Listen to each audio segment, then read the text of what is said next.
almost always your local area is not the best real estate market. I love Almost that. always the local area is not the best market. You just happen to live there and you know it the best. So it feels like it's the best for you. And it might be the best for you if you have massive networks and you can, get deals. People just give you deals. They fall in your lap. If that kind of stuff happens, then yeah, you should stay in that market. But there are better markets. So if you're just getting into real estate, go look at the best markets to be in.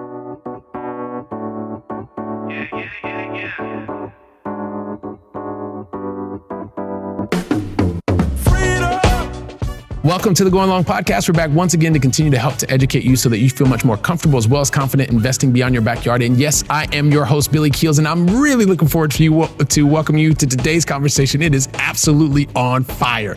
It's amazing. Listen, so I want to get right to it. But before that, I got to share a couple things with you. Number one, we continue to move up the charts together, which is awesome. I know that you continue to download the episodes, you continue to share them, speak with other family members, friends, and that is absolutely awesome. And for lots of you who have already left an honest review, if you haven't, we've got a nice little video here, especially on the Apple Podcast platform. Just click the video. It should walk you right through it. We'd really appreciate the things that you like, the things that you'd like to see us change, adapt, whatever the case may be. Leave us your honest review. We'd really appreciate that. Also, for those of you that want to find every single episode, go to billykeels.com.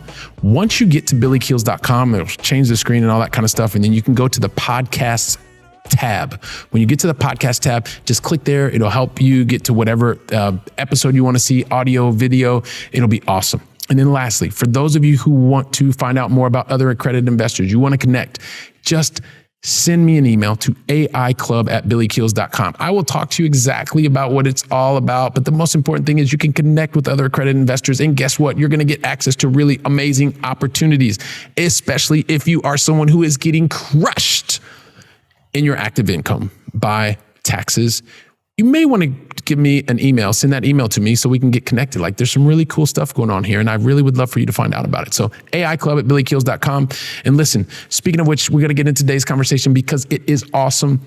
A lot of fun. This guy has loads of experience. We talk about things that are going to help you understand, is development risky? Is value add risky? How do you even get started? How do you build a team? Why is geographic location not really important, or why is it the most important thing? Today's guest is going to talk to you about what it takes to make mailbox money in the RE space, RE meaning real estate space. So you're going to enjoy this conversation with Dustin Hendrickson, and we're going to get to that just after this. Are you looking for a way to get to long distance investing success, but not spending all the effort? You want to do it in a way that's much faster and it doesn't cause as much pain? Well, listen, I can save you all of that stress. Just go to billykeels.com/7 mistakes and you can pick up your free PDF to help you on your road to long distance investing success. So if you want to know how effective long distance investing can lead you to a life fulfilled with mailbox money, then guess what? Today's a conversation you're going to want to listen to until the very last word. I promise. You know why? Because today's guest, is not only has had a long life career or a lifelong career in the real estate space, owning a roofing company, home builder, and also a neighborhood development. I want to hear more about that for sure. He's got a passion for green building. Please, he's got to tell us more about that. He's also owns and manages assets in multiple geographic locations. Wow, that is music to my ears. I really, really love that. He's a multifamily syndicator and he is the founder of Mailbox Money. It gives me great pleasure to welcome to today's conversation, Mr. Dustin Hendrickson. Dustin, welcome to the show, man. Thanks for having me on, Billy. Hey man, this is going to be fun. I appreciated the pre-conversation. I know the Going Long family. As soon as I start talking about different geographic locations and you're living in a really kind of cool place and people are going to find out more about that, this is just like music to our ears. So I can't wait to get started having this conversation with you. And the thing is, I think we talked about this before, but I'm going to ask you 5 questions. You're going to get 2 in the beginning. You're going to get 3 in the end. And then in the middle, actually, Dustin, I have no idea what I'm going to ask you, but I just know it's going to be very valuable, your responses for the Going Long family. So with that, I kind of want to get started if you're ready, man. Yeah, I'm ready. All right, cool. I figured you'd be ready. All right, here we go. So the very first thing I would love for you to share with the Going Long family is, where do you actually live in North America or in the U.S.? So I live in Brookings, South Dakota. It's in the upper Midwest. It's very close to Canada, so it's very cold in the wintertime. And it's a college town, so it's about 25,000 people. And it has a really good energy. There's a lot of youth here. There's an ebb and flow. The winters can get a little boring and long, but then you just got to throw in some travel, switch it up a little bit. But yeah, it's the college town where the kids leave in the summertime and the town kind of dies down is a really nice feeling. And you get more of a seasonal effect there, because not only do you have the seasons, but then you have the people leaving. Very transient community. So all the holidays, most people are gone. It's a hustling, bustling community, but it's very transient at the same time. And we got a lot of people coming in for a couple of years and moving on out. So it's a neat environment. And then we're only 45 minutes away from Sioux Falls, which is the largest city in Sioux Falls or in South Dakota. And that's kind of where you do your shopping and whatnot. All right. Fantastic. So that sounds great. It actually reminds me a lot of, I went to college in a town, Oxford, Ohio. So it's like 3,000 people when their school's not there. And then it gets to 19,000, or at least that's what it was 20 some odd years ago. And so there was this like constant ebb and flow. And when I had a chance to stay there a couple summers, and it was really, really cool because you kind of actually got to see what the town was like when there weren't all the students. And it was very, very different, man. Very cool. So the ebb and flow that you're talking about really took me past down memory lane. So with that, Dustin, appreciate you sharing that, where you are in Brookings, South Dakota. Help us understand, what is the most positive thing that has happened to you in the last 24 hours? I have a lot of positivity that goes on in my life, but I received this book called The Go-Giver, and I started reading that yesterday. So it was what I needed too. So just what I needed. It showed up right in time. Bob Burg's Go-Giver. Oh man, yes. I am so glad to hear you say that you are reading that book and you started that, and I can understand why positivity is even more in your life. So can't wait to hear what you think about it when it's all said and done. So it's a fantastic, fantastic read. So I won't tell you much more than that. So appreciate you sharing that, Dustin. And listen, I just have to be very open with you as well. Like every single conversation that I have with amazing guests like yourself, I give myself this really, really impossible task of trying to tell your backstory in like a second and a half, right? Ain't possible, as I would say. The Going Long family, they forgive me every single conversation. And the thing is, I hope you forgive me for trying to tell your story in a second and a half. But the thing is, I also hope you can help me a little bit. And that is by actually telling your backstory in your own words, so that the Going Long family can get to understand more about you, the things that you've been doing, the impact you're making. And if you could also help us, Dustin, and talk to us about some of the major decisions that you've made to get to this point in your journey. And then we'll see where the conversation goes from there.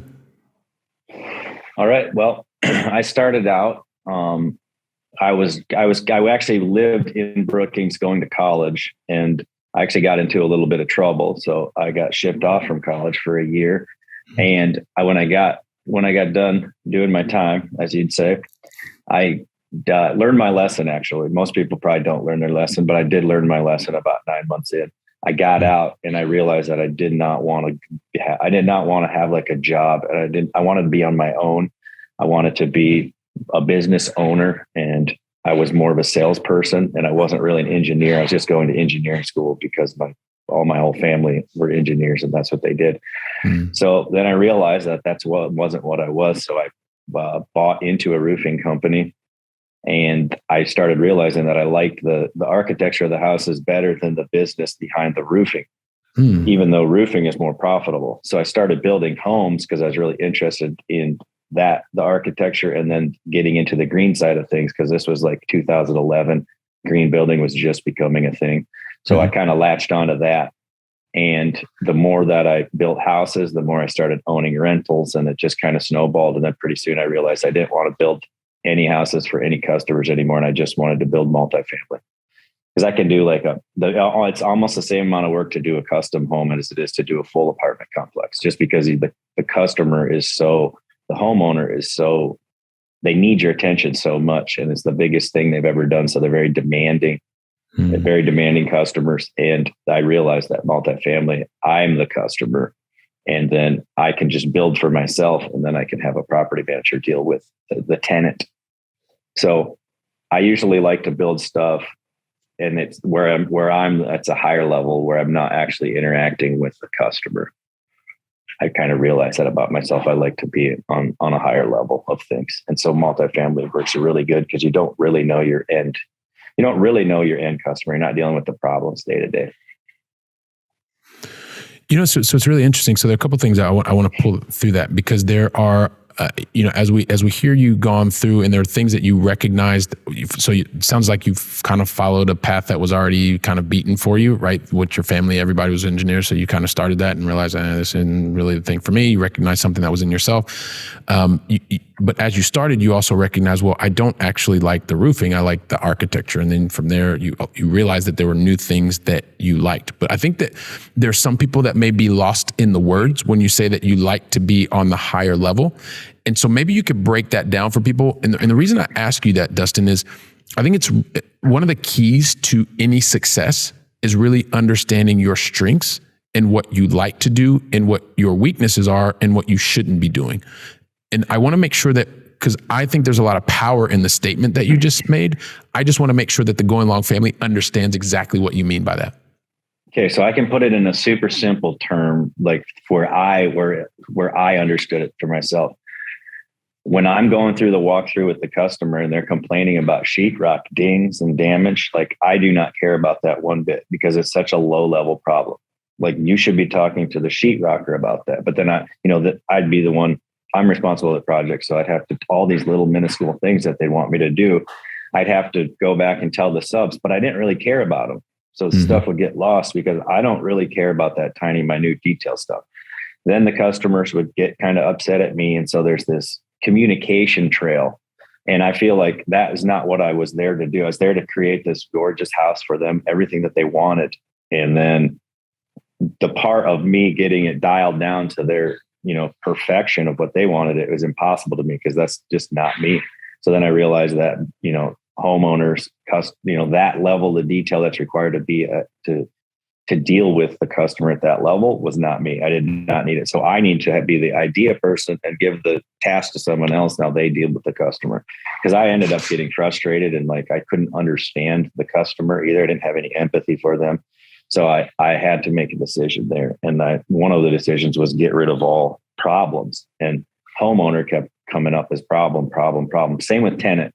I don't really like being a property manager because I don't understand why they're having so many issues when they live in this beautiful apartment.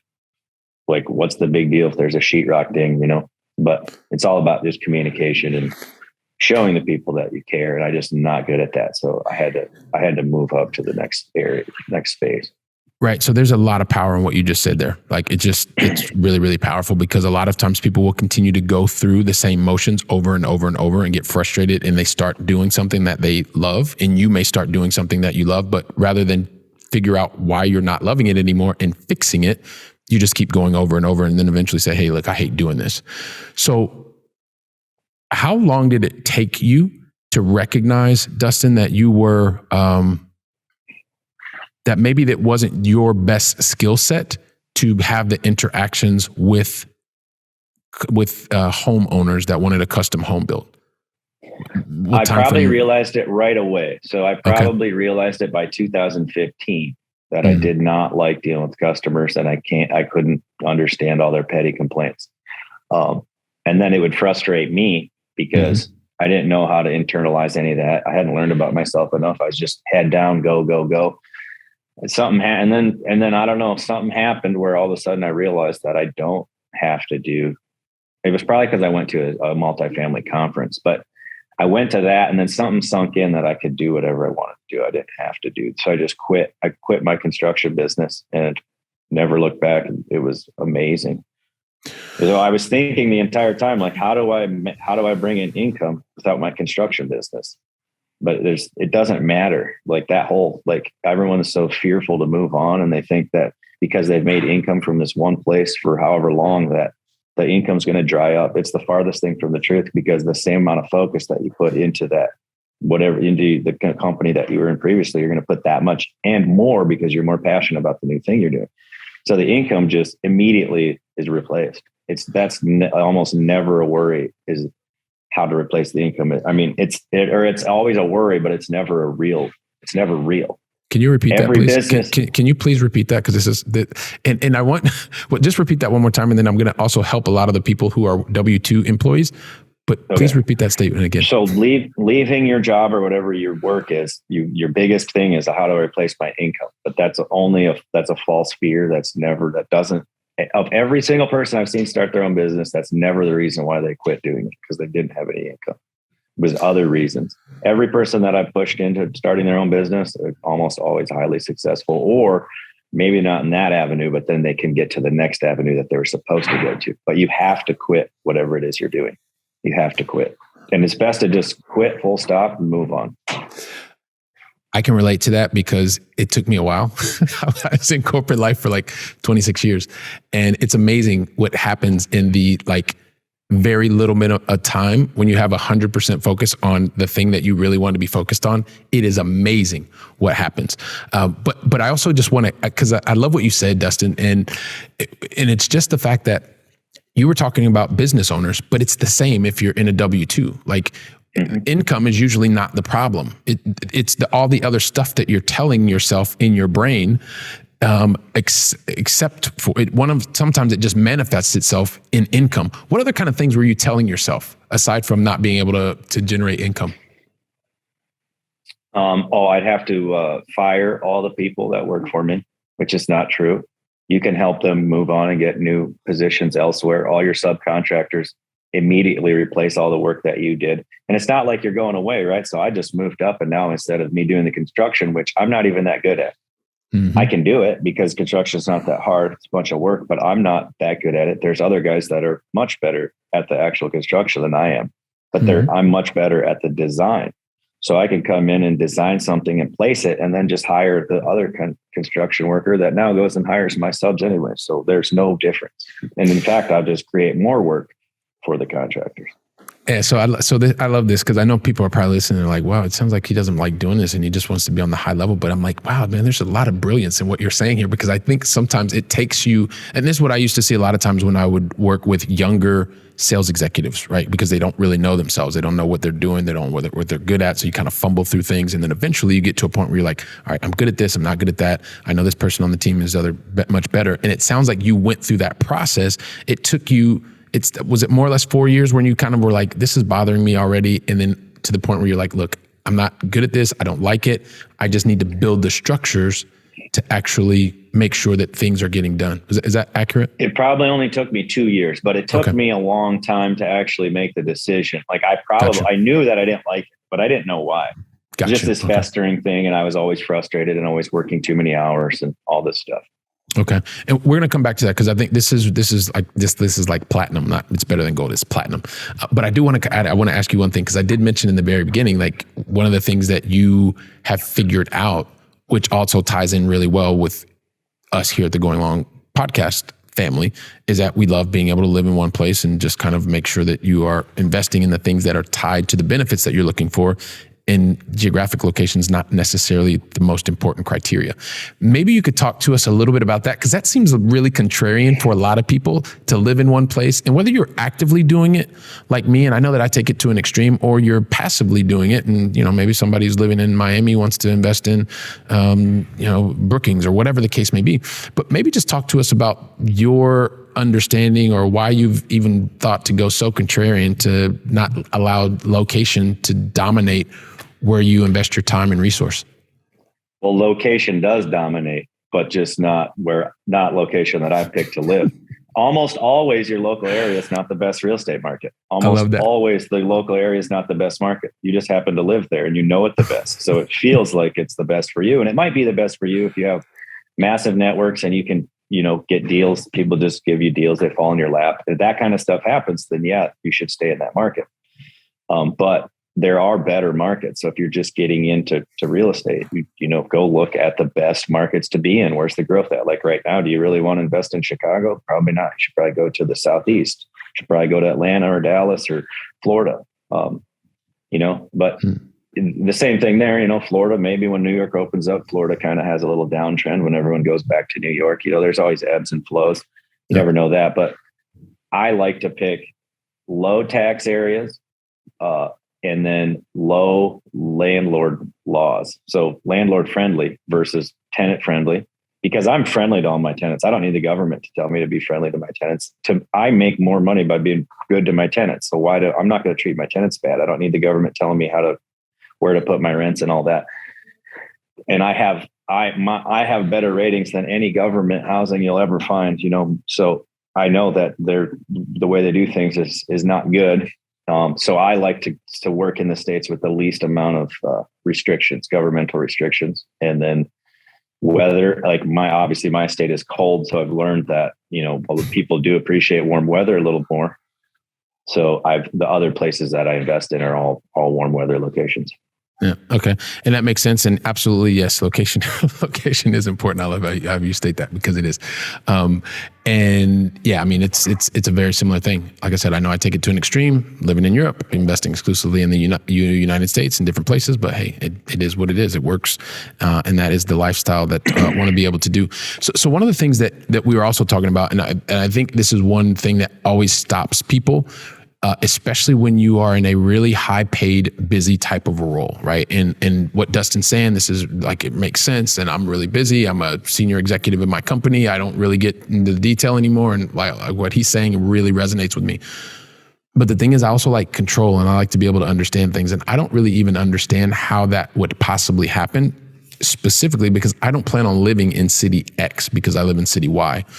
So the Going Long family's heard enough and understands enough about how someone should be in the location and understand the location. And those people are usually operators, right?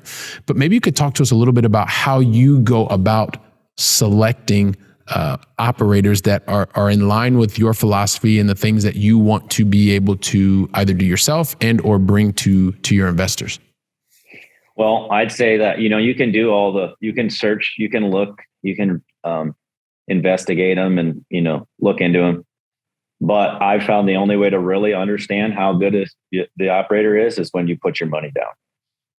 So you can hear all this stuff and you can think, oh, this guy's better than that guy, but you'll never really know till you put money in this guy's account, money in this guy's account, and then watch how they work.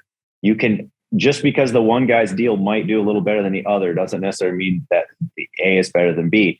But you'll realize when A is better than B after you work with them for a while and after a few projects, because there's just so many moving parts. There's so many things, and it's really hard to judge anyone without seeing them work.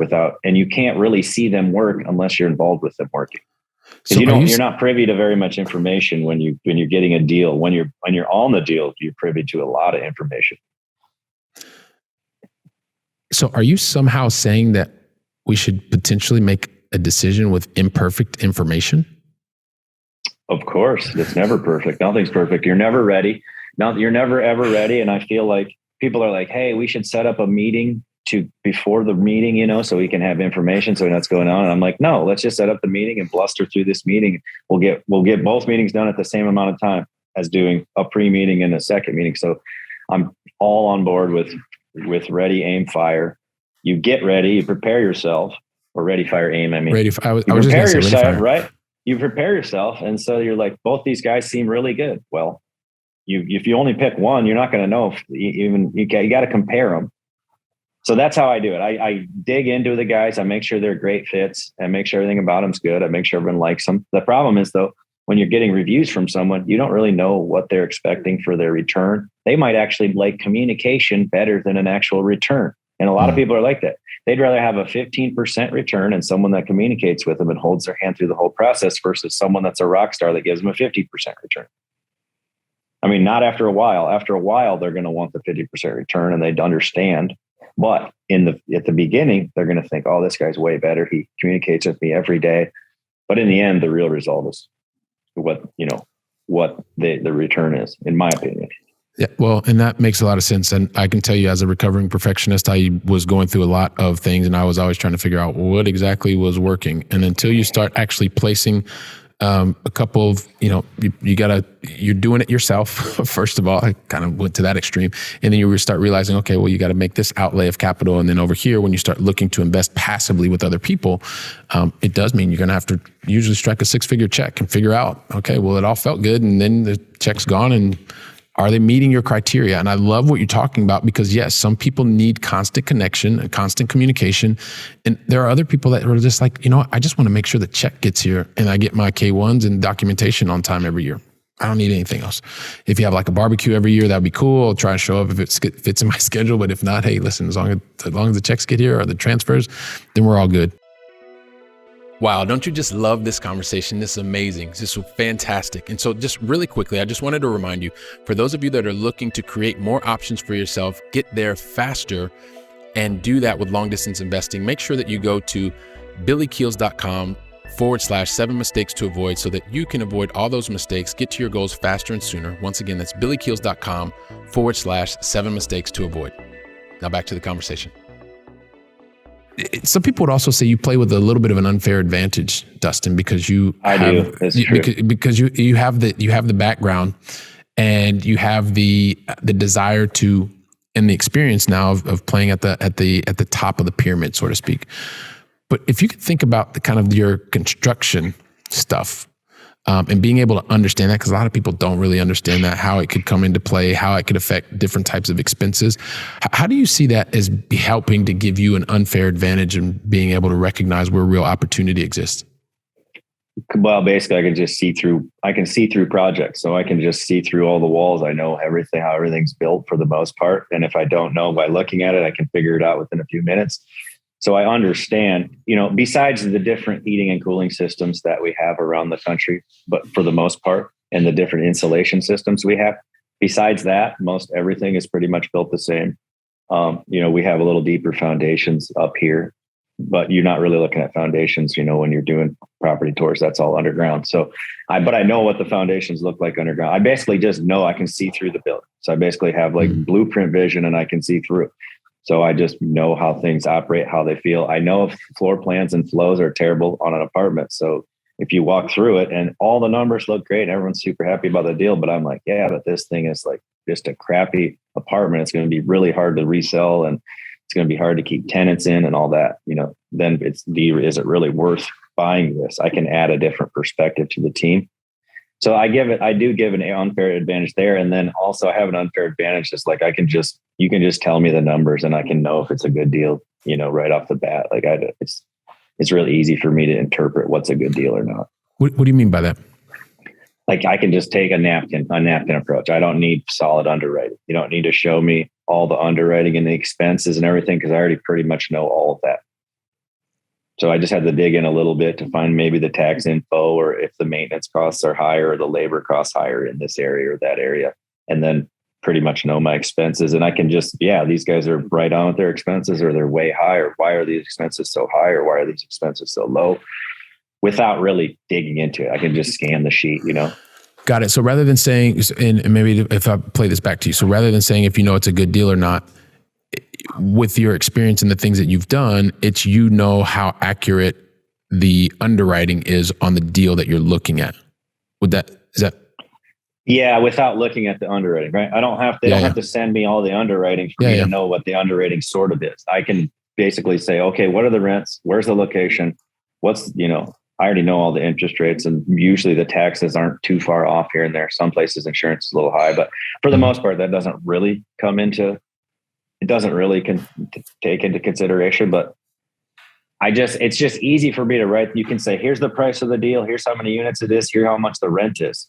Mm-hmm. Should we buy this or not? And I can say, no, that looks terrible almost instantly. Or be like, oh, this looks like a class A, not a class C or class B. This is a class A. What area is it? Oh, it is a class A. Okay. Yeah. Let's go look at it. Well, these numbers look like class A. Well, it's actually class C. Well, no, it's why don't even waste your time on it. So I don't have to invest a bunch of time looking at a bunch of different offering memorandums, and I know where I only want to invest at a few key locations. Gotcha. Just because. Okay. No, go ahead. Keep going. So the key locations, I can throw every deal out right away too. So, I mean, there's so many deals, there's so much stuff everywhere. I only like to be in about 5 locations roughly. That's kind of what I like. Just to give people an idea, like if you had to give the number of deals that your team goes through on I don't know if it's on a weekly or a monthly basis, what would you say that is compared to the number of deals that you actually are making investments in? Just to help people understand what it takes, because sometimes people don't really have an idea. I mean, hundreds. I look at deals every day, all day, and my team actually looks at way more deals than I do because they actually look at all the offerings. Right now, I don't even look at the offerings because I think they're all garbage. Mm-hmm. There's nothing on the market right now that I want to buy. It's so expensive. And this is why we're developing right now, because you can't get anything to, in my opinion, nothing really cash flows right now at the 7% that we want. And the only way pretty much is to get an off market deal, or if the broker brings something to you right away, because they understand that you're going to easily close. You have a good reputation. You're getting it brought to you. Right. Other than that, it's very, very hard in my opinion, to find an on-market deal that makes any money right now. So here's the thing. So this is an interesting debate, right? Because there's the on-market versus off-market, right? The majority of the real deals are off-market, and then that it brings up a number of different things. Are you the first one to get it? Are you not? Do they know your reputation? Are you able to close in X amount of time? Do you put up hard money? All this other kind of stuff, and it may or may not fit into someone's criteria. But one of the things you mentioned from a development perspective, and we talk about this a lot. Some people say, well, yeah, but the development, it's a lot riskier than having something and just doing a traditional value add. And to those people that say development is riskier, because we've started seeing all these different fluctuations with prices, and especially right now, before this kind of unique period we're living in history, people would have said it was riskier, some. But what do you say to those people that say development is much riskier than value add? I'd say that you don't develop, probably. And that's why you think that. Now development can be riskier. Now, what are you doing? Are you doing a bunch of speculation development? That's super risky. Or do you have a bunch of income overall on these other deals coming in, so you can develop a few deals over here? Are you doing 10 development deals depends on why is it risky? Right now, I'd say it's actually less risky than the acquisition fees, because I can develop a brand new place for cheaper than I can go buy an existing place. So how is that risky? So where's the risk? Is the risk in filling up the building? Well, I already know I can fill up the building because I've done it a bunch of times. And this is the same property manager I used to rent the existing building to fill up the new building. The new building is going to be way easier to rent. And I'll probably fill up the new building and have a higher occupancy very quickly. Maybe within 1 year or probably 6 months, I'll have a full occupancy at 100% on a brand new building, where it's almost impossible to get that on an old dated building. Which is basically what you're saying. And this is one of the things that I love. I don't think that there's, whether you're doing development, whether you're doing value add, whether you're doing energy equipment or you're doing ATM machines, it doesn't really matter unless you really don't know what you're doing. When it matters is when you know what you're doing. And I say you, meaning you or your team. This is what I want the Going Long family to understand what Dustin is saying. Like, if you have never done development and no one on your team has ever done development, of course it's risky because you don't know what you're doing and your team doesn't know what they're doing. But if you do that and it's your bread and butter, then guess what? You have a lot more education. You have a lot more expertise in what could be perceived by someone with no experience or no team experiences. It is what it is. So it's about being able to understand where you are playing, and if, most importantly, that aligns to what benefit you're looking for in real estate development. If you're looking for probably short-term cash flow, I don't necessarily know if that's going to be the best place for you because it doesn't do that. It doesn't do the benefit, right? And Dustin and I are both laughing because it's just like, guys, understand what you're doing or get educated on what you're doing. I felt like you wanted to add something there. Go ahead. Well, development's like kind of the next step. It's not the next step because it's a lot different than buying, but you just get a better asset for similar money, and it's a little less passive. The less quality that your apartment is, the more intensive it is as far as from an operational standpoint. And the nicer the apartment is, the less problems you have, and you don't have your property manager hardly ever bugging you on these deals. There's almost no maintenance. So it is really, it's really passive. It's just like farmland, right? You don't go in to buy farmland if you want cash flow either, but it's just like one of the best generational money or assets because there's no work involved and you can forget about it. Yep. But everything comes back to what is it that you're looking for and why are you going down this path to be able to invest? I'm just curious, man, because I know you're going to have a very, very, well, let me not assume anything. Share with us, what is your definition of financial freedom? I would say financial freedom is, are you going to work for the income or are you going to work for another purpose? That's financial freedom. Will you break that second question down? Because I don't necessarily know if a lot of people really understand what you just said. I did, and it made my heart happy. Please go ahead. Do you go to work for income? Meaning, if you don't go to this job today and you get fired, are you going to be worked up about it because you don't know how to feed your family? If you don't go to this, if you get sick for 2 weeks and you don't have sick care at your job or whatever, or like just anything like that, are you going to work because of income? And if you don't go to work, are you going to be worried that you don't have enough income? So, and then financial freedom is you're going to work for a purpose. You're not going to work for income. You're going to work to add value. You're going to work to serve. Just like in that book, right? You got to survive, to serve, or to survive, save, and then to serve. And if you're truly wealthy, you only serve because you don't have to worry about saving or surviving. You've already done it. So you have to get through the survival. Then you got to start saving. And saving, real estate is one of the best ways to save because it's forced saving. You buy real estate, it doesn't really cash flow at first. It takes a while. Then all of a sudden you forget about it. Like, oh, wait, that's my asset. Now it's kicking off all this cash. It's a forced savings plan 10 years down the road. If you do say, or if you just constantly buy real estate and don't sell any, 10 years down the road, you'll be very wealthy. Yeah, because it should have, or at least in my opinion, if it's purchased properly, it should have a lot of debt on it. And that's usually a pretty good thing. So, without a doubt, it's a very good investment / savings plan. One of the other things, so talk to us a little bit about what you've got going on with Mailbox Money, so that people understand Mailbox Money. Talk to us a little bit about the philosophy. I understand it, but I always love for Going Long family members to understand from your perspective. What's it all about? So I created Mailbox Money to help other people invest in the same stuff that I invest in, but skipping all of the 20 years that it took me to learn how to actually passively invest in real estate. So basically, if you come and invest with me, you're going to invest in the exact same deals that I invest in. And the majority of the money on these deals is all made off of the money that we invest. So even when I do a deal, I get paid way more on that deal when I actually put my own equity in than just like my percentage. Like say we'll do a development deal. The fees are pretty good on development deals, not as good as acquisition. The fees are a little better on a development deal, but I put my entire fee for the most part, some cash we got to take out for operating, but the majority of the fee, probably 80%, goes back into the project because I know if I don't put that money back into the project and I take it as a fee, that money's gone and now I don't have ownership in this really, really nice asset. And right. That ownership is where the majority of the money comes in. Mm-hmm. So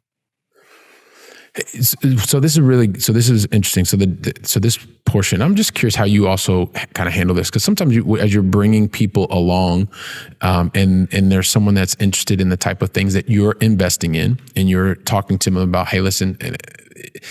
And I usually see this with people that have less experience, but how do you deal with the people that are interested in saying, well, how come you make so much on this deal?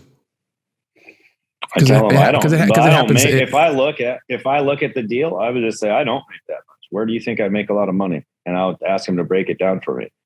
And they'll say, oh, well, you guys get a 2% acquisition fee. I said, yeah, I know. Do you know how long I've been working on this deal? About 6 months. I've been working on this deal. And you know how many other deals that we worked on that we didn't get any acquisition fee because we had to throw them in the garbage? So I say, go and invest your money with someone that doesn't have an acquisition fee and see how well you do on that investment. Every single person I invest with that have acquisition fees have a better return structure. They just know what they're doing, because nobody is going to go and put all this work in and not have an acquisition fee. You only do that in your first couple of deals because you don't understand what an acquisition fee is, or you don't think you can get one.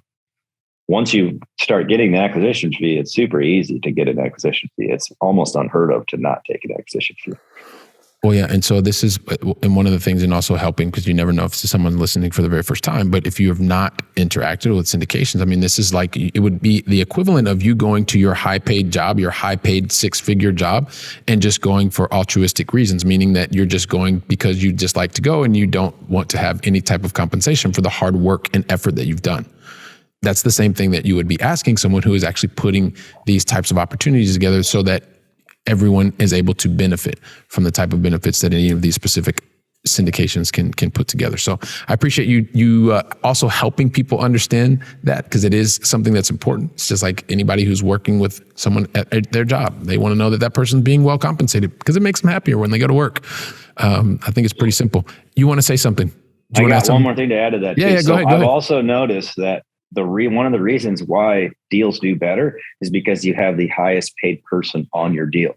You've got the best lawyer, you got the best accountant, you have the best realtor, you got the best operation team, you got the best property manager. We've hired the best property managers that tend to be the most expensive, because the cheap property managers don't do a very good job, and you get paid less. It's a lot like a really hot market. Paying a realtor to sell your house in a super hot market is actually more profitable if you hire the best realtor. They'll get you more money than you can get on your own, for the most part.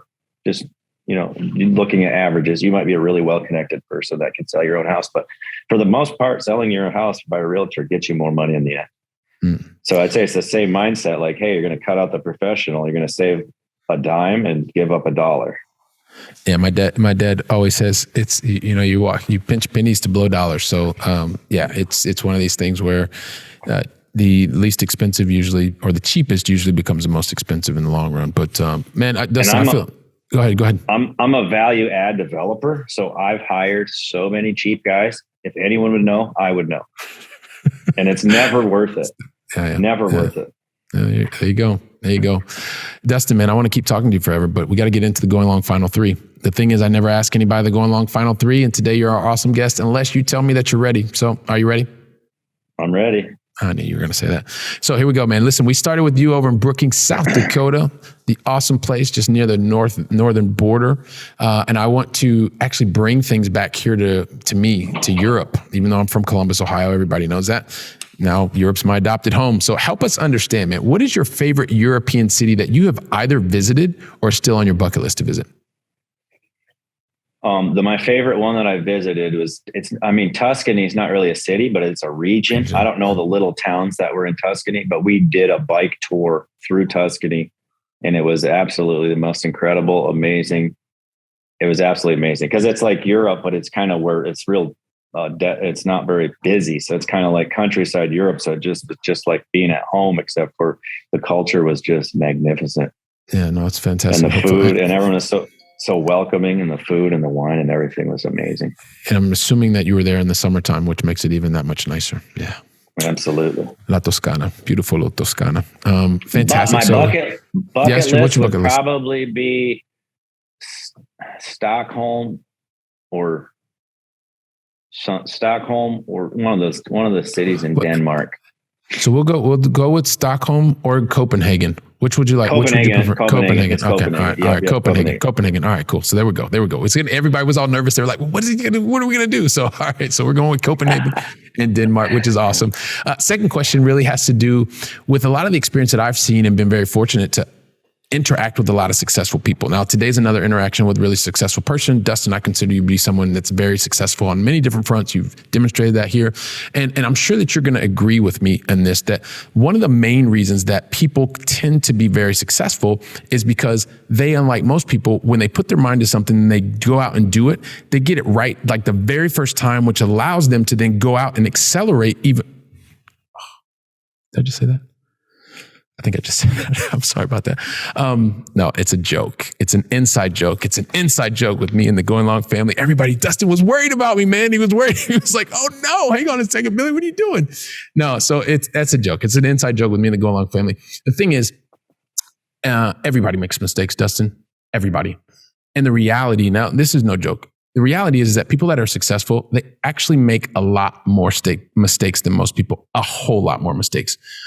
The thing that's different about successful people, and this is no joke, and I'm sure you'll agree, is that those that are successful, when they make a mistake or have a learning opportunity or whatever word you want to put behind that, every single time it's relevant, they stop, they learn from the mistake, and then right after, they put different strategies, tactics, and actions in place to minimize the probability of that exact same thing happening. That's no joke. And so I don't want you to think about the learning opportunity or the mistake or whatever it was in your life that happened, but what's the one lesson that you learned from that mistake that you know that the Going Long family needs to hear today so that they don't make the exact same mistake that you did? Geez, I made tons of mistakes. I'd say the biggest mistake is not trying, fearful of making a mistake and not going forward. I've never really made that mistake. I always just go for it. Awesome. And I fail a lot too. The biggest mistake. So you're saying the biggest mistake I made and then what I learned from it? No. Well, that was it. I mean, that was really it. It's not really focusing on the mistake, but it's the lesson that you just shared, which is the biggest thing is that you got to try stuff. It's not trying. That's the mistake. So the lesson there, and I don't want to take words out of your mouth, but it's make sure that you keep trying stuff. Fear of failure. Yeah. And failure does not matter. Like you say, like I've failed numerous times, but I never think that I failed. I just think like, oh, that didn't work. There you go. I don't fail until I actually give up. So I think of failure as different. So people think, oh, I didn't win this basketball game, that's a failure. I don't think that's a failure. I just think that you played a better team that beat you. It doesn't mean you failed at anything. There you go. So I don't know. I say shoot for it. Go for it. There you go. All right, man. I love it. So we'll include that in the show notes as well. And this is the last question, man. And you've talked about a couple already, but just one book that you would recommend to the Going Long family so we can leave them with knowledge on the brain. What's the one book you'd recommend today? Well, if you want knowledge on the brain, one that helped me the best was Brain Rules by John Medina. This book, it was when I first started reading about, so something happened where I went to a conference and they basically said, you got to read this book. It was Think and Grow Rich. So I did, but I didn't really understand it that well. So then I kept going from there, and I read a little bit more simpler books to kind of get my mind prepped. And Brain Rules by John Medina was like it's a scientific book that explains to you why all of your thoughts can change. So anything in your mind that you think now, all these limiting beliefs and anything that has been pounded into you, even by the government, schools, whatever, all that could be eliminated if you want to. Just takes a long time because those limiting beliefs have been pounded into you for however many years.